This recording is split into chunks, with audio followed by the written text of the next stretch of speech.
বিসমিল্লাহির রহমানির রহিম। আমার সামনে স্ক্রিনে যে সকল স্কুলের শিক্ষকবৃন্দ আছেন এবং ছোট ছোট বন্ধুরা তোমরা আছো, আসসালামু আলাইকুম। এবং হলের ভিতরে বোধহয় মানুষ আছে না, হলের ভিতরে যদি আমাকে শুনতে পেয়ে থাকেন যারা আছেন, আসসালামু আলাইকুম। আজকে আমাদের জন্য একটি অত্যন্ত উল্লেখযোগ্য দিন, একটা স্মরণীয় দিন।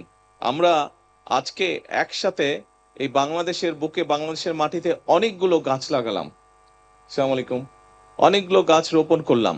এখানে বিভিন্ন স্কুলের ছোট ছোট বন্ধু তোমরা যারা আছো, তোমাদেরকে আমি বলবো যে তোমরা চেষ্টা করবে প্রত্যেক বছর গাছ লাগানোর জন্য। সেটি তোমার স্কুলে হোক, সেটি তোমার বাসার আশেপাশে হোক, যেখানে যেখানে মনে করবে একটি গাছ রোপণ করা যাবে, তোমাদের সকলের কাছে আমার অনুরোধ একটি করে গাছ রোপণ করবে। এবং ওই গাছটি কি গাছ, ওই গাছটি কতদিন বাঁচে, ওই গাছটি কত পরিমাণ অক্সিজেন প্রডিউস করে, ওই গাছটি মানুষের কি কি উপকারে লাগে, এবং এই বিষয়গুলো তোমরা বিভিন্ন ইন্টারনেট ঘেটে বিভিন্ন ভাবে তোমরা রিসার্চ করবে। তাহলে প্রতি বছর তুমি একটি গাছ সম্পর্কে জানতে পারবে।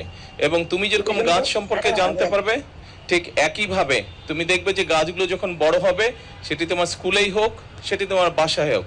যদি স্কুলে বড় হয়, দেখবে যে স্কুলের সব বন্ধুরা যখন খেলতে খেলতে ক্লান্ত হয়ে যাবে, ওই গাছের ছায়ার নিচে তোমরা সুন্দর করে রেস্ট করতে পারবে।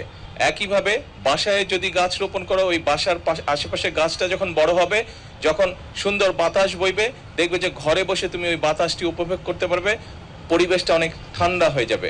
আসো আমরা সকলে মিলে চেষ্টা করি আমাদের এই বাংলাদেশটাকে আরো সবুজ করে গড়ে তুলতে। আজকে তোমাদের সবাইকে আবারও ধন্যবাদ জানাচ্ছি। আসসালামু আলাইকুম।